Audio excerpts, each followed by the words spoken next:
Crystal, you like road trips. Yes. Are we there yet? Oh, wait, not yet. Not that But far. seriously, you like driving Yes. from point A to point B? Yeah, I mean, I've probably, since I moved to the DC area, I've driven to Chicago solo at least 30 times, probably at least more, probably more. I And would you enjoy the go drive? like it's, yeah, I would go like it's down the street. One time I went and got my brother and my nephew and then drove them, picked them up, came here to DC. We went to baseball games. We had a lot of fun.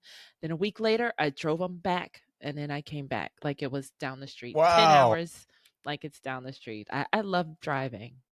Do you take the Pennsylvania Love it. Turnpike and then south? I go, what do I take across? 80, 90, 90, 94. Yeah. Yeah, the Pennsylvania Turnpike. Is that what? Yeah. Yep. And That's so what I you end up going literally through just said. the rest stop in Buckley. Is it Breezewood. Breezewood? Breezewood, Breezewood. that's the Yeah, one. that's one of the Yes. most famous ones. Yes, of course. Yeah. It's one of those stops along the way. Well, if you've ever been on a road trip, you know that there are some iconic signs along the road. If you're outside of Detroit, you see the big wheel. If you're in and around Chicago, so many cool old signs. Well, the top of the White Sox Stadium as you drive Oh, by yeah. with the And the little Cubs one, sparkly yeah. things and Yeah. well, Yeah, yeah, with the and highway. Wrigley. Some of the best signage. And today we have a gentleman joining us who's all about the retro road trip and visiting Americana. What are some of those places to visit? Some of those wonderful signs from years gone by as they disappear. We wanted to have him Yeah. on so that you can maybe find ones as you're on your next road trip. Exactly. We need to capture these hidden gems while they're still here because it was cool that he shared how some of them were gone. And remember, back in the day, we didn't have these cell phones to capture everything. So No, let's you couldn't take as many yeah. pictures. Rolando Pujols is going to join us on today's episode, and we're going to get to him in just a minute. Yes, and at the end of this episode and every episode, you'll hear our gear of the day pick. And it's not even just ours, it's other guests too that have come up with their gear of the day. So if you're looking for best in class gear that's worth the price, head to our Amazon page at stackingadventures.com/GOTD. You'll help the show and you're going to help yourself adventure better and for less money because we're money nerds too. We are money.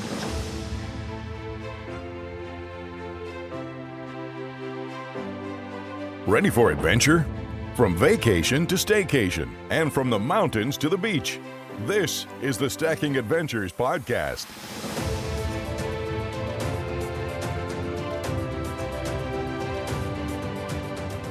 And we're super happy he's with us. Rolando Pujols here. How are you, man? I am great. I'm so excited to be here on another stacking adventure. This is fun. I know. Stacking them. Well, Stacking them up. Based on all the graphics in your new book, in this new project, you've had a ton of adventures. In fact, you opened this whole project, Rolando, by saying that you have all been on this great American retro road trip your entire life. How so? Tell us how. I'll explain. It's funny. I grew up in Westchester County in New York, which is just north of New York City, in a little town called, it was initially called North Tarrytown, and then it became Sleepy Hollow in 1997. So, and it's the Sleepy Hollow as in the Headless Horseman of Sleepy Hollow, Yeah. Washington That's in the Irving. book. Yeah. As in the book, So I grew up surrounded by history and lore and all of this stuff, which I think helped influence my own personal interests. But I think my interest in this stuff, Roadside Americana, the fancy way of describing it, began as a kid. We had a big old station wagon, like most kids did, who were born in the 70s, and we'd be running around the back there, no seatbelts, whatever, just playing. And I'm very grateful that I'm an intact 52-year-old who can talk to you, and I'm still among the living.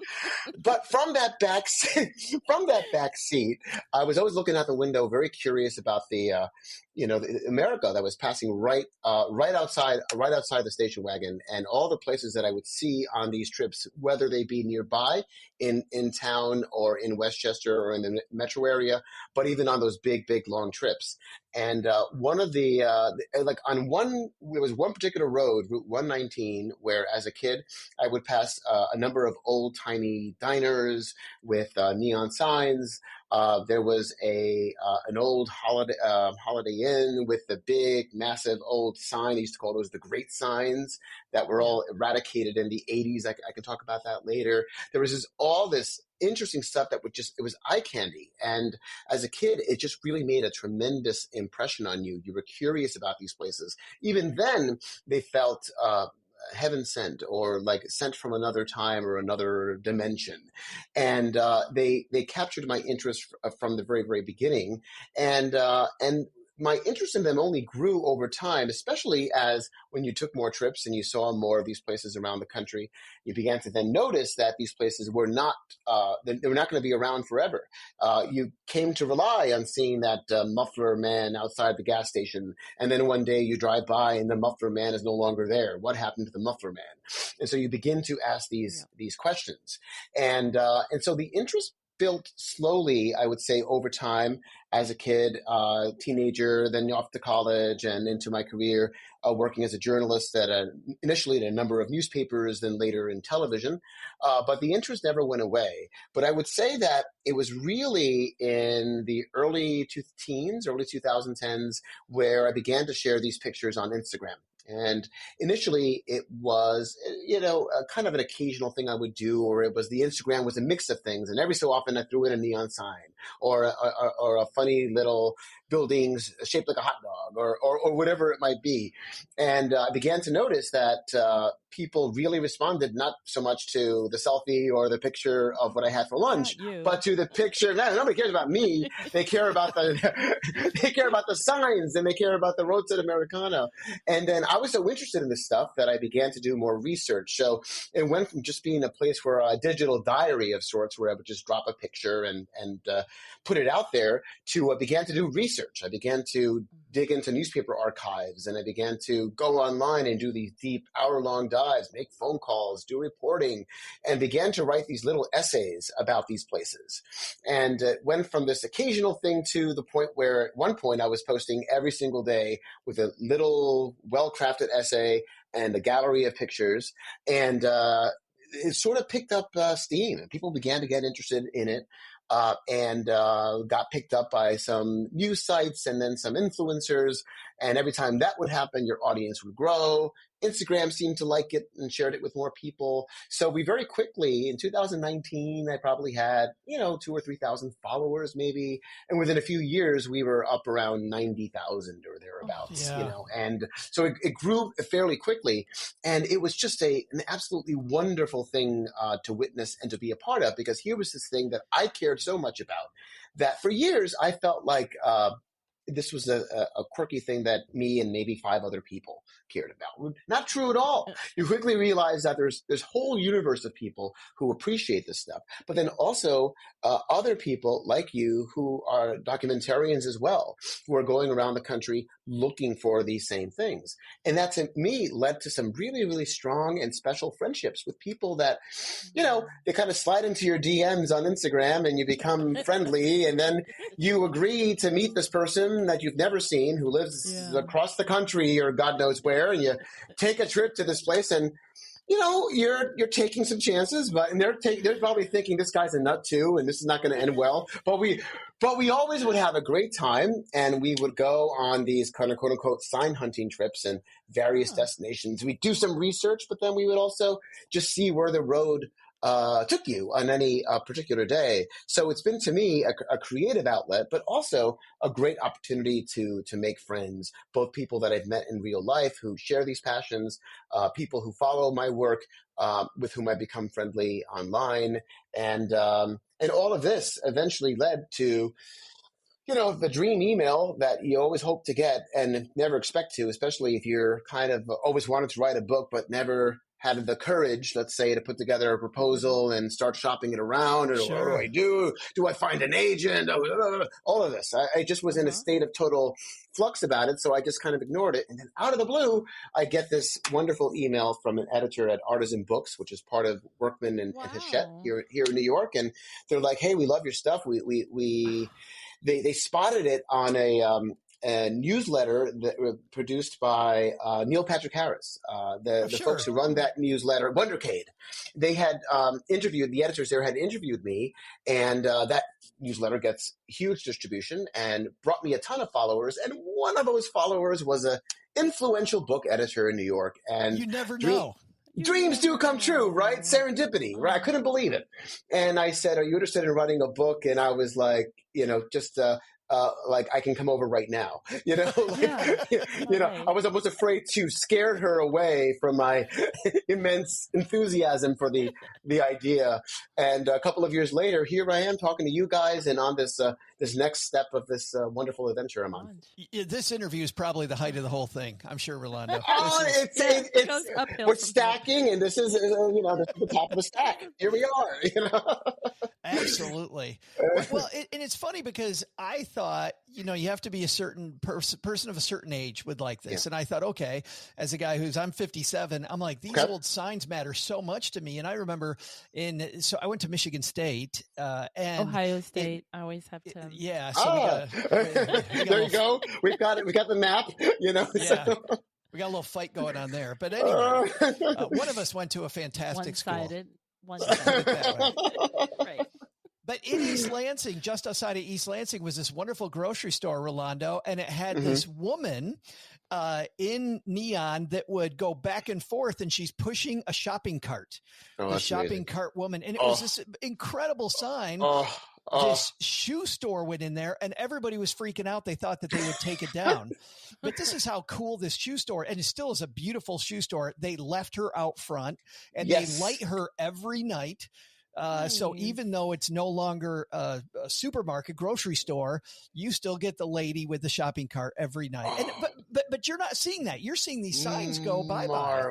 Yeah, you see, it's a combination. There are lots of great stories of signs and storefronts that have been saved and repurposed, adaptive reuse, we call it. And it's nice to see that. There's lots of examples of that. But from time to time, it's bad news. I haven't done a count yet of the number of places that are in my book that were in existence in December when we sent the galleys over to the press to now that have since closed. And that's part of why I wrote this book, because I wanted to sort of get to these places before there was nothing to get to. My hope is that they stay around forever, but reality is reality, and that's not likely to happen, certainly not in every case. And that's part of what drives the work. It's that instinct of being a preservationist and being there to say, this was here, this was special, and this is why I cared about it, and I hope that you care about it too. I'll give you a good example.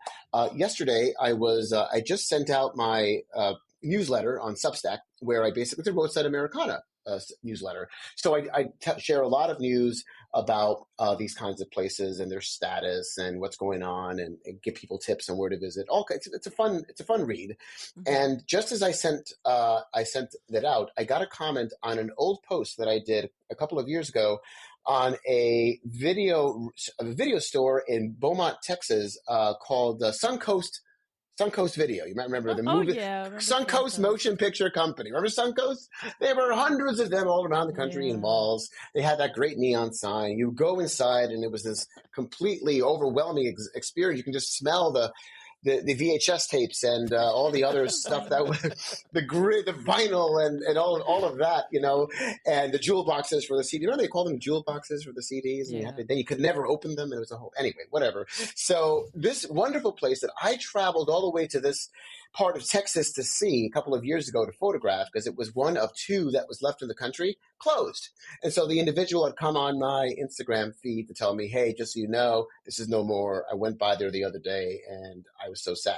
So right then and there, I'm like, oh, this is terrible. So I must tell the world. So I immediately wrote up a post for Instagram, put it out there. And if you go through the comments, you can just see people, their reactions to it, and how, they're enjoying the nostalgia, but they're also sad and wistful that this little part of their childhood or their adolescence had hung on, and now it had been irrevocably removed. So there is a lot of that. So well, and I always thought, Rolando, that you had to be a person of a certain age. But our intern Debony, from the local university, Texas A&M Texarkana. She's nice. into it, man. She loves the old signs, the old stuff. So awesome. even as a 21-year-old woman, she's excited about this. So being a travel show, we want to take our adventures around the nation a little bit. Crystal, where do you want to start? Well, what I loved about New York is when you go to New York, you go to a deli. What I liked about your book is you actually tell the story behind a lot of the delis. Because, like, I've probably been to one of these, don't remember, but like that makes them memorable. And now they're on my list to go visit. Yes. We have there's sort of a Slayer's Row, if you will, of like old timey delis and iconic New York places, not far from where I'm sitting, on Houston Street. And you have the iconic and venerable Katz's, Houston, not Houston, right, yeah, Houston. We're so refined. We're not Greenwich Village and Houston Street. And right. But Katz's is legendary. Katz's is legendary, right? And it really is. And inside and out, it's a feast. On the exterior, you've got that great neon. And you can see how special and rare it is. All around Katz's, you can tell these days it's totally encroached by condominiums and all these new developments, but yet somehow Katz's has defied the odds and it continues. It's still a viable, successful business. You go in there and there's always a line. You come in, there's a big line. And what I love about it, next time you're there, look on the floor, the terrazzo floor when you walk in, and you can see how it's grooved. And it's got like these layers of loss, which just speak to how many people have shuffled in and out of there over most of the 20th century and into the 21st century. You see all of that. And then inside, Katz's is teeming with memorabilia and pictures of all the people who've eaten there. And of course, the sign pointing out that this is the table where a certain scene in where Harry Met Sally was filmed, which is just which is a great deal of fun.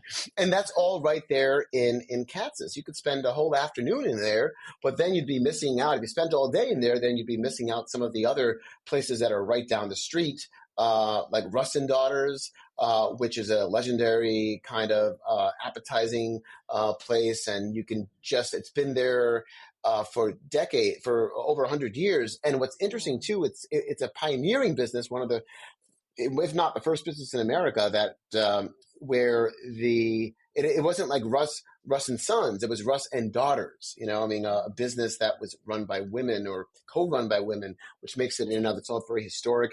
Jonas Schimmel Knishes further down the street, another great place to stop. And this is all within a couple of blocks of each other, right there on Houston Street. And there's just so much more to see in New York. But right there, you could do a whole afternoon, easy. In one block. And it's all that similar sign to Katz's, where it's that neon look, red and green, I think. Absolutely, with the little fish, it's just a beautiful sign. It's flashing. It's so well maintained. Jonas Schimmel's is not neon, but it's an old timey sign. It's got the character and the grit. You can just tell you just know it when you see it, how special it is. If they swapped it out tomorrow, of course, the place will still be great, and I'll still go there and support it, but it loses something when that original piece of architecture, the sign, is swapped out or changed or upgraded. And that's one of my pet peeves, which I think might come up a couple of times in the book, is when a sign is not entirely removed, but it gets updated and upgraded, and they replace the neon tubing with LED. LED. 1 star. Right, right, Joe. Exactly. It's 1 star, if that. And listen, LED is getting a lot better, and there are some examples around the country of big, kind of spectacular signs that have been replaced with LED that look great. And I'm grateful we still have the sign. A good example is the let's see here, the famous sign in Massachusetts. I don't think it's the Sitco sign; it's the other one. But it's still there. The Shell sign. Thank you very much. Thank you. The Shell sign. Because you've got the Shell sign, and then of course the Sitco, which is right by Fenway, which are both iconic. Both iconic, absolutely. And that's been replaced with LED, but it still looks pretty darn good. Oh. And it might have a different feel if the neon was still there. But so there is a place for this, I suppose. But ideally, you want to preserve that neon, and you want to put in that effort to keep it going. And it can be a challenge because it can suffer from degradation from the environment and kids coming along and trying to smash the tubing, and you have all those kinds of problems, but it's absolutely worth it from the warmth and the feel that you get from it that you can't quite get, at least not yet, from LED. It's a radioactive glow on your face. Yes, That's it what really is. You feel the warmth, and you feel that literally you feel the buzzing and the humming. It's kind of alive. The sound. It's real. Somebody made this. Somebody trapped gas here and excited it. So Well, you took us north, so let's stay there. Let's talk about celebrating lobsters and blueberries, because some of your pictures from New England, there's a place you found that looks like a giant blueberry. A giant blueberry, it's kind of a geodesic dome, and it looks like a gigantic blueberry. And outside there are blueberry-shaped signage and all of that. And inside, it's basically it's wild blueberry land, and it's combination of like an old-timey rest stop with dioramas and information about the importance of the blueberry and the role the blueberry plays in the economy and how good it is for your health, but also just a great place to fly. It's like a little museum, right? That old-timey mid-century type, even though it was opened much, much later. It looks like one of those places, but it was opened in the early 21st century. But it's got this wonderful theme, and then just great if you like anything blueberry. You want to take something home with you. You've come to the right place, and it's funny you're how way the sign, up there. Though, itself, to your point, I think a lot of the time when you talk about these being taken down and LED lights come, like people don't realize that the building itself can be marketing, and I feel like that was lost for a long time when you look at some of these wonderful old buildings or old signage, and now to hear that this blueberry thing is way younger than it looks like, I mean that's pretty kick-ass. It absolutely is. Well said. And I think I'm starting to see signs that people are starting to get this again, that we live in such a social media and technology saturated time. It's so hard to break through and make a difference now online, where everyone's in their phone competing for attention. And one way to do that is just the lesson of the early 20th century. A big sign, a building that speaks to what's actually being sold or made there, something that really grabs your attention and compels you to pull over. And as we work our way across the country, I'll give you an example of a building like that also was constructed recently, and that if you look at it, you'd think, oh wow, it's been there since 1935 or something like that. So. Oh, well, no. Let's go. Let's just do potpourri. Potpourri, yeah. Well, by the way, before you do that building is in Columbia Falls. I've got right here on my notes. Columbia Falls, you got it. Columbia Falls, Maine. So you are really up there in the nosebleed seats of America, so to speak. No offense to the people of Columbia Falls, it's absolutely beautiful up there, and I didn't want to go. And right around there, there's all these things. Big Jim with his big lobster catch. It used to be sardines back in the day, but it's this giant kind of fisherman who has become a symbol of that area, and a gigantic lobster that lords over a Taste of Maine lobster restaurant. It hangs. It's like the world's biggest lobster. Very compelling. I mean, how did you not look at that and say, I got to at very least stop and take a picture? And if you've already done that and you see all these people milling about, you might as well go in and maybe have a bite. So it's funny. I mean, New England has a lot of these kinds of places. But again, when I think of these very large, larger than life roadside attractions, the mind always sort of races back toward the Southwest and certainly toward California. And the one that I referenced was in I believe Gilbert, Arizona, Topo, which is a burrito shop. But it's shaped like a little squat building with a gopher wearing a little hat, poking right over the parapet. It is the gopher's eyes light up. It is just the cutest thing in the world. And the guy who built it, grew up working in farms, and his family was agricultural. And one of the biggest pests that you had to deal with was like these rodents, these gophers. And so it is kind of an ode to his past, to the region's story, to his agricultural roots, and it's just a darn fun sign to see, and a lot of it mirrors that sort of vernacular form follows a function architecture that you saw especially in Southern California starting in the 20s and 30s. There's a place in LA that's now operated by this wonderful restaurant group, hospitality group that's been restoring these iconic places called the 1933 Group. They're incredible, and they have this place up in North Hollywood called the Idle Hour, which is it's a bar / restaurant, but it's in a big barrel. Neat. Which is super neat. And in the backyard, they have a replica of this big bulldog that used to be a roadside stand that sold ice cream and tamales. And that bulldog has a lot of like the DNA of Topo can be sort of traced back to that.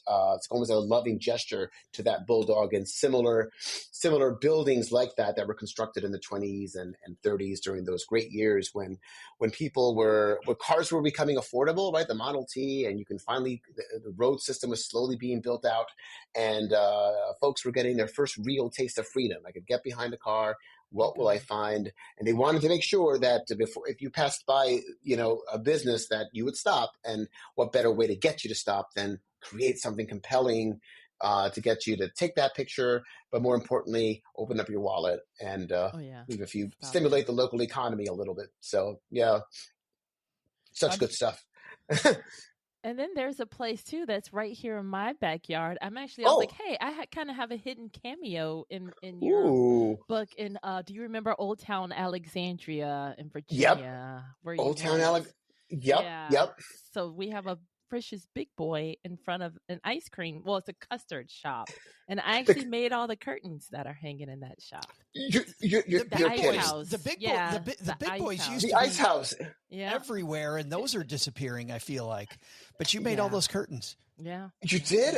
Oh my God. I actually want to offline with you about this place because it's such a great story, and bringing this kind of like Midwestern style custard to Alexandria and creating this lovely little nostalgic ice house, oasis in an old ice house. The original ice house too. They just remodeled it, but it's the same original. Yeah, it's literally walking distance from here. Not even a mile. That's insane. Oh my God. Yeah. So, and that's the neat thing is look at, this is again, another example of somebody who came along and did something, created a new place, and that really captured your imagination, and you even ended up working there or helping them out a little bit. So I absolutely love it. Cool.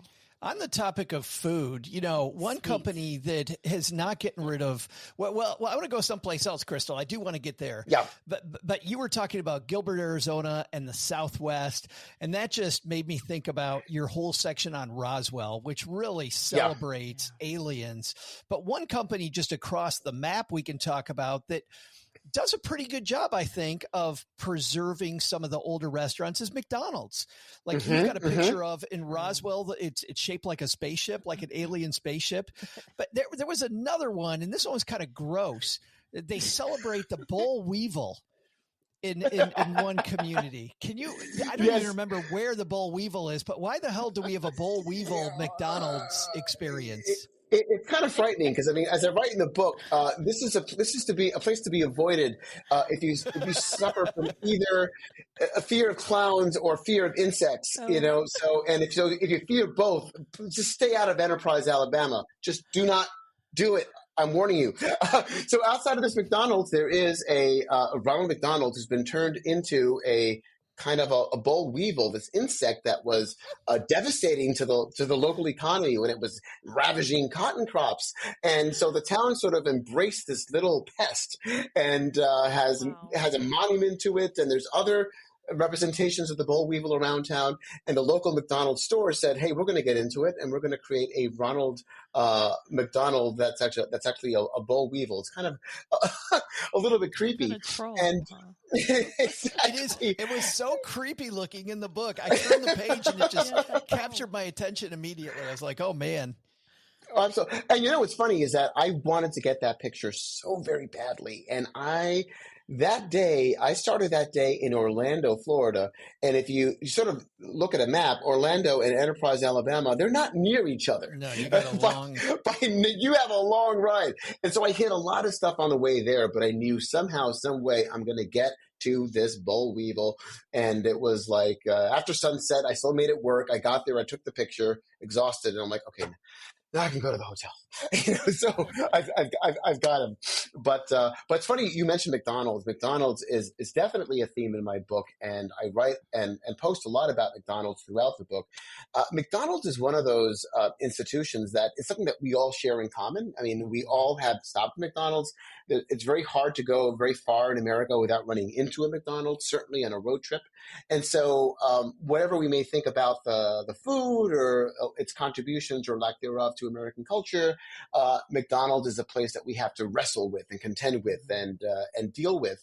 And I'm a fan. I'm a fanboy to the extent that it's deeply sort of tied into my childhood and to warm memories with on road trips. And every Sunday we'd go to McDonald's after mass, and it just tied into it. But McDonald's has both done a great job of hanging on to and celebrating its legacy, but then also erasing it. Over the past decade, you may have noticed many, if not most, of the old McDonald's restaurants that had the kind of the hip roof, the mansard roof. Yeah. It was either red or brown or whatever it was. Those have been replaced. They've been either repurposed or knocked down and rebuilt with these kind of like I call them Bauhaus style McDonald's, Yeah. or perhaps uncharitably like boxes.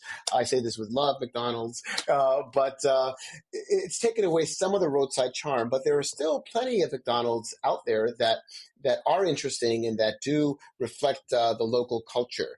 And the one in Roswell, the UFO-shaped McDonald's, which has a lot of interesting stuff inside as well, some old McDonald's characters and things, silvery aliens greet you outside, is very, very, very interesting. So, but there's a little thing. I've been trying to get out to Las Vegas, just outside of Las Vegas. I got a tip a couple of weeks ago that there is still an old mansard McDonald's there that has this massive mural. It's sort of this trippy mural that it's got to be seen to be believed, featuring the McDonald Land characters, and it's kind of like ethereal and definitely 70s. There was a lot of interesting things happening in America then, and this mural inside this restaurant reflects it. And they were manufactured by this company named Set Makers that did a lot of the designs for the characters in the stores.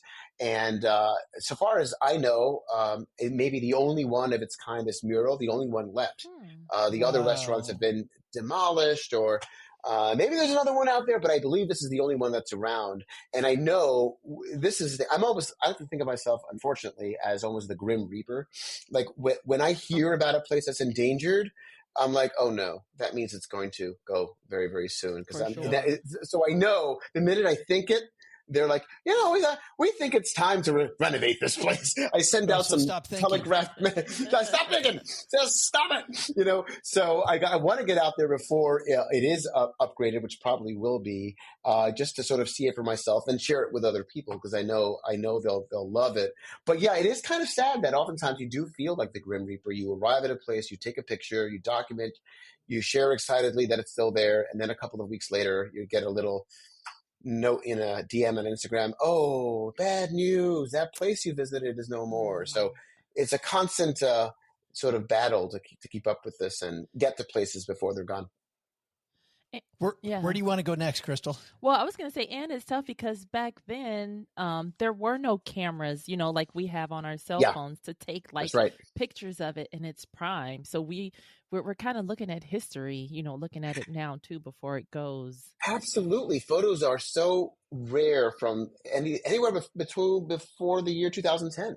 They become very, very rare. I mean, digital cameras begin to emerge in the early 2000s, but now now we're sort of awash in photographs, and all these places are well documented. But I've sort of a bit of a sidebar here, but I often worry about, in a way, the fact that photography is so easy now, and it's all we have all these pictures on our phone. We can photograph anything.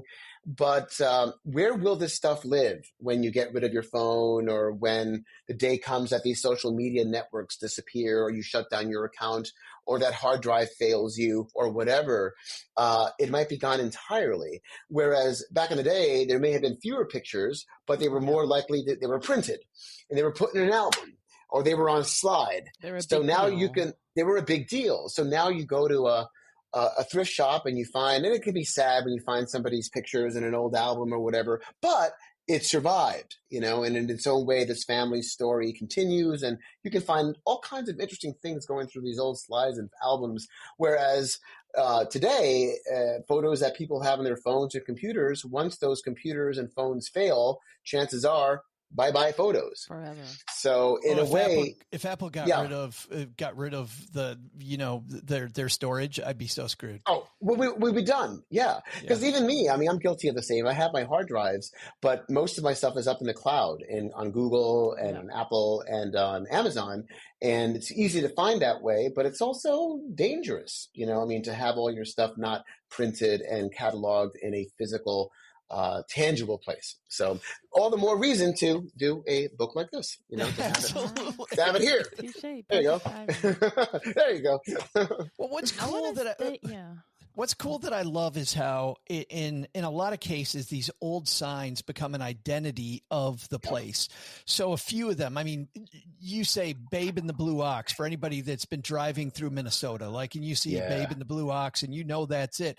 You're in Dallas, Texas, 2.5 hours from me, and you've got the big Texan right at the state fair. That is a part of this area. Or in Tulsa, Oklahoma, the driller guy, that huge driller guy. What are some other places where you see the sign, Rolando, and you're like, this has now become a part of this place's identity? Yeah, no, exactly. They're all over the place. I mean, I'll tell you, you mentioned Babe in the Blue Ox, and that's Bemidji, Minnesota. But there are other Paul Bunyan's and the Blue Ox as well. And right near there is the Big Fish Club, which is a giant fish that is also a supper club. Or it was at one point, and it's still open actually. And it is a perfect example of it is the identity of that place. But another fine example is out in Lancaster, Pennsylvania, near York. There is a place called the Haynes Shoe House, which is now it's a Airbnb, so you can actually stay inside the shoe. It's a giant shoe. Oh, it looks like a shoe. The place is. Yeah. It's a big shaped like a shoe, and it's a door like the little lady who lives in the shoe. That could be you. That could be us, But it was actually built by a fellow Marlon Haynes who ran a shoe company, and he wanted some sort of depiction of his great contribution to the world. So there it is. How many before we move on from the shoe, how many grandpas out there have got, this must happen 100 times, Rolando, where grandpa comes up and goes, looks like we have a big shoe, right? Crystal's like, I have no idea what the hell we're even laughing at. No. Cheryl, yeah. We have a big shoe, it's a little Edward Sullivan, it's a big shoe, but that's very, very funny, but yeah, places like this, there's in South Carolina, in Gaffney, there is this gigantic peach, the peachoid. Yeah. Wow. Have you driven by the peach, Crystal? No. Oh God. It's amazing. Yeah, because I went to the Citadel in South Carolina, Rolando. But nobody refers to it as the peach. You point this out in the book too. Nobody refers to it as the peach. No. It has It has other names. I think you guys aren't in any danger of getting into FCC trouble. It's a podcast. It's Not at online. all. So, You but can say it. but as there are there's the moon over Gaffney. It's shaped like a giant emoji that people tend to use to depict a certain thing, a body part. But it's really, really funny. It's even the peach has a line right down the middle, Yes. Crystal, with a couple. Sometimes It's like it's a crack. It looks the like city, a crack. The city of line. the city of Gaffney is totally mooning you. You're being mooned. You're being mooned, so, but it's an incredible thing. And you see this thing, and I first stumbled upon it quite by accident. I was on my way to photograph something else, a place called Mr. Waffle, which is this cute little, there's only one Mr. Waffle. There are many waffle houses, but one Mr. Waffle has got a cute neon sign. Love it. So I was going there to Mr. Waffle, and then I see off in the distance, I'm like, I'm being mooned. What is up with this? Oh, this is very interesting. Well, I think I have found something more interesting than Mr. Waffle. So, Mr. Waffle. I found the giant tush in the sky, so there you are. So while we're on the topic of inappropriate stuff, there is a sign that I thought that I'd see in the book, and maybe, Rolando, I missed it, but in Austin, Texas, on South Congress Street is a motel that's very well known, and they have a sign that looks very, very phallic. Yes, it does. It's the Austin Motel, and listen. Just Google it. I'm not going to sort of get into. I hate to send people to Google when I'm trying to sell a book, That's but right. Yeah. That's right. It's okay. You got one that didn't make it. I can see why they There'll didn't be a make part 2 to the book. That's right. I think if it didn't, After dark. it's not there, but it was. I think it might have even been there at one point, and in edits or whatever for space or whatever, it might have gotten lost, But it's a great sign. When I finally saw it, because it was on my. It was on my bucket list, if you will, for many years. And when I finally saw it a couple of summers ago, I was like, no, yeah, it's exactly what everyone says it is. I can't believe they did this. Yeah. I'm looking at these children, I'm like, kids, don't go away. Don't look. Don't look. So like, shoo. So, oh, goodness. Yeah, Texas is by the way, just, it's, obviously it's a republic. It's its own country essentially, and it's by far one of my favorite places to explore. I saw so many very interesting things down in the southwestern portion of the state, along 90. You pass through little towns like Marfa, and you see all these interesting places. Like I finally got to see the famous Prada store, which is sort of like it's this art project that's like a Prada store with right outside of Marfa, collection. Like right outside of Marfa, you can't miss it. You can't miss it. And not far from there is I suppose it's some sort of little concrete shack, a substation, some kind of building that somebody came along and put a Buc-ee's sign on for like the Buc-ee's convenience store, the little Big Beaver. He's so cute, and there it is, the world's tiniest Buc-ee's in the middle of this desert landscape in the American Southwest. What is this doing here? It's just a great deal of fun, and a great reminder of how like Buc-ee's itself, which started in Texas in 1982 and has turned into this huge chain that keeps growing and expanding into other states, is in and of itself just a place that's just so much fun, because even though they're new and even though there's many of them, there's a lot to do in those stores, from great food to a reliable place to go to the bathroom or gas up outside. Crystal, have you been to one yet? Have you been to one? No. Oh my goodness, Rolando's not lying. This place is a circus. It's a circus. Well, it sounds like what is it called? The Cracker Barrel. That's what it reminds me of. Like, it's on steroids. Talk about Just take it. Cracker Barrel's on. It's funny. One of those places that did not end up in the book. I was going to do a little write up on Cracker Barrel, but it never happened, because that too is a place that it's everywhere, and it does have like an interesting story. And there's the whole process of going to a Cracker Barrel and waiting, and they leave you in a gift shop, and what should I get? It's so brilliant, wonderfully brilliant, but brilliant nonetheless. But and it's funny. There is not long ago a Buc-ee's opened in Florence, South Carolina, along along I-95, not far from one of the great roadside attractions of America, which is south of the border, aka Pedro, which is the kind of ersatz Mexican wonderland with this giant character named Pedro. It dates back to the 1950s, and the south of the border pun comes from the fact that this community, Dillon, South Carolina, is just south of the border with North Carolina. And so funny. there you go. And this entire theme was built around it, which I don't think anyone would do that today, but they did back in the 50s. And but there is, for me, it's a place that's meaningful in the sense that I've been going there since I was 4 years old. It was probably one of the first big roadside attractions that I saw as a kid, because my parents are Cuban, and all good Cubans once a year or so must check in with Miami, and just go down there and say, okay, we're here, we're in Miami, we can go home now. So we would take these road trips down 95, and you would start counting the miles for when you finally arrive at south of the border, because there were these very, very clever billboards that were strung along 95 and other roads, hundreds of miles in either direction, with all kinds of silly little puns. Chili today, hot tamale, south of the border, 32 miles.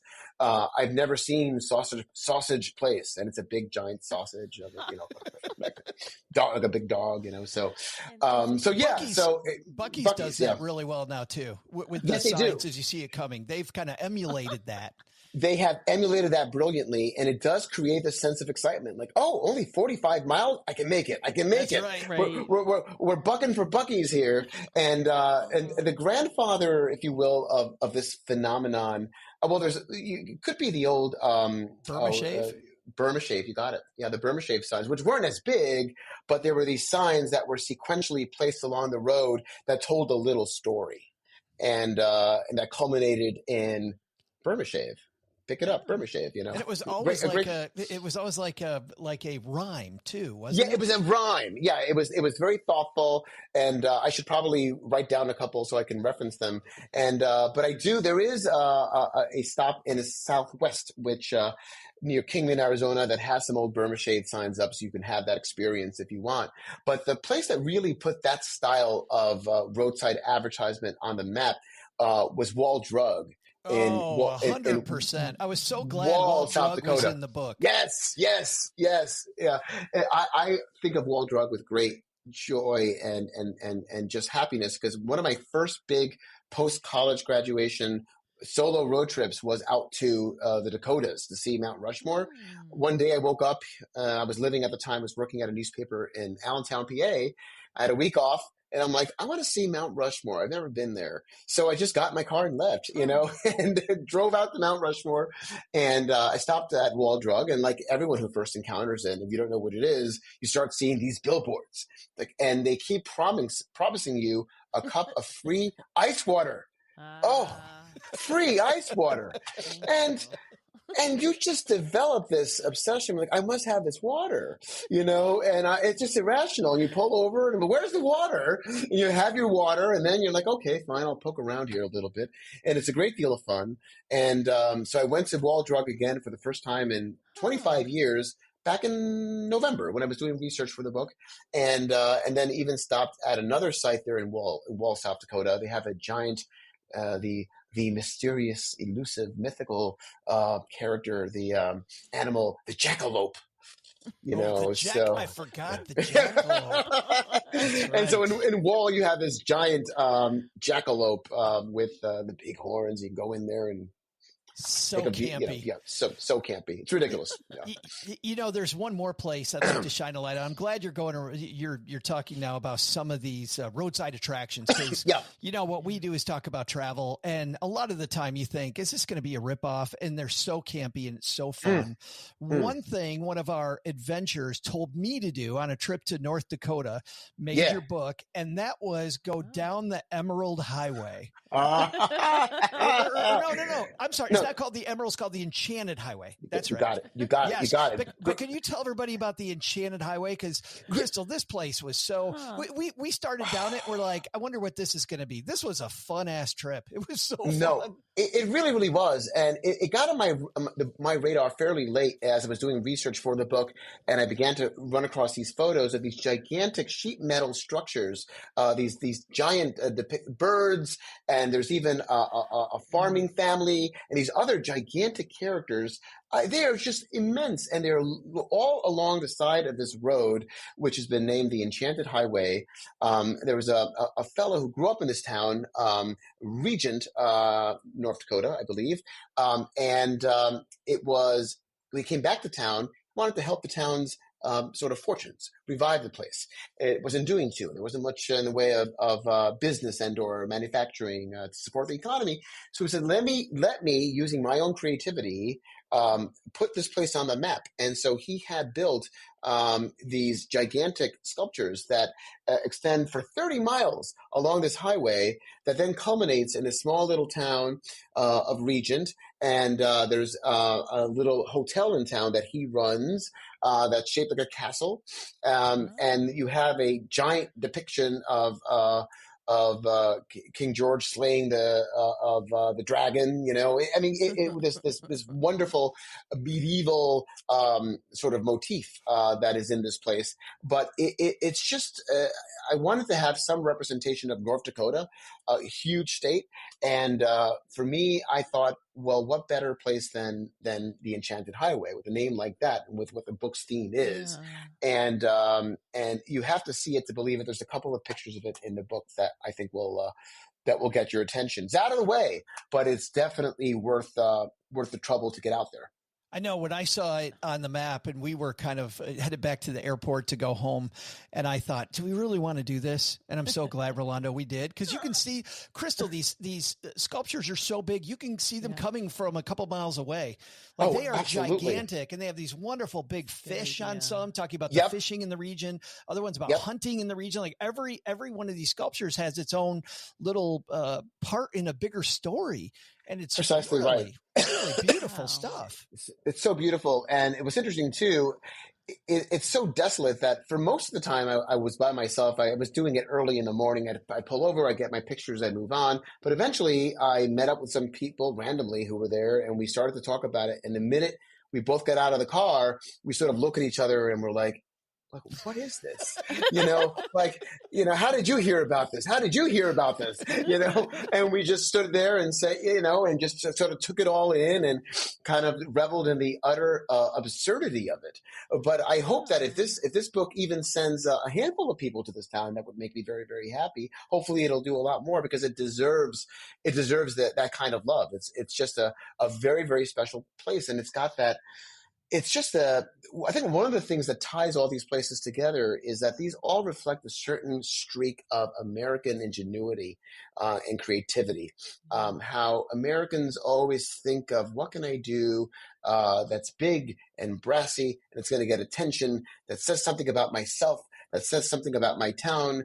And I'm hoping maybe to give people a good time, have fun, and definitely this is America, and make a buck or two.